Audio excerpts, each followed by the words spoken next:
હે guys, welcome to chemistry Gujarati medium. રસાયણ વિજ્ઞાનની કેટલીક પાયાની સંકલ્પનાઓનું સ્વાધ્યાય 1.2 સોડિયમ સલ્ફેટ Na2SO4માં રહેલા જુદા જુદા તત્વોના દર ટકા ગણો. તો દર ટકાનું સૂત્ર શું હોય છે? દર ટકા ઇઝ ઇક્વલ્સ ટુ દ્રવ્યનું દળ અપન દ્રાવણનું દળ ઇન્ટુ 100. ઓકે, મતલબ કે જેમ કે સોડિયમ સલ્ફેટ છે, એમાં સોડિયમ છે, સલ્ફર છે, ઓક્સિજન છે. તો જો સોડિયમનું નીકાળવું હોય દર ટકા, તો સોડિયમનું દળ અપોનમાં Na2SO4 આખું સંયોજનનું દળ ઇન્ટુ 100. સલ્ફરનું નીકાળવું હોય તો સલ્ફરનું દળ અપોન Na2SO4નું દળ into 100.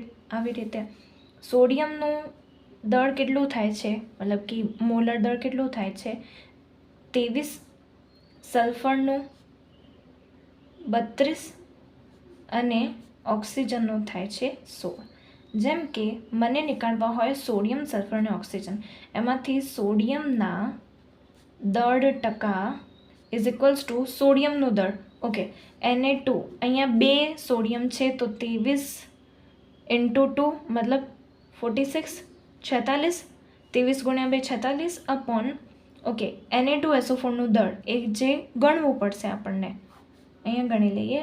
Na2SO4 is equals to Naનું હોય છે 23, આવા 2 Na છે, પ્લસ સલ્ફરનું હોય છે 32, ઓક્સિજનનું હોય છે 16 અને કેટલા ઓક્સિજન છે 4, તો into 4 is equals to 46 plus 32 plus 16 Chowk 64.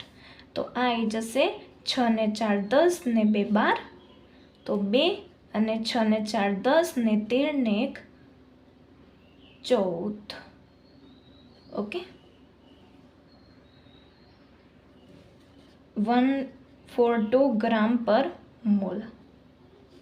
Okay, હવે 46 અપોન ટોટલ કેટલું છે 142 ગુણ્યા 100, તો આ કેલ્ક્યુલેશન કરીને જવાબ આવે છે 32.37%.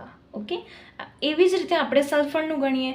સલ્ફરના દળ ટકા ઇઝ ઇક્વલ્સ ટુ સલ્ફરનું દળ 32, ઓકે 32 અપોન ટોટલ 142 ગુણ્યા 100.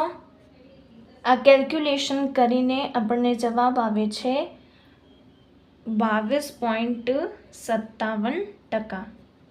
ઓકે, હવે લાસ્ટ ઓક્સિજનના દળ ટકા. ઓક્સિજનના દળ ટકા, એના માટે ઓક્સિજનનું દળ અહીંયા 16 ચોક 64, ઓકે 64 અપોન ટોટલ કેટલું હતું 142 ગુણ્યા 100, આ છે 45.06%. આ જે જવાબ આવ્યા 32, 22 અને 45, આ ત્રણેયનું ટોટલ કરીને 100% આવશે. Okay, thank you.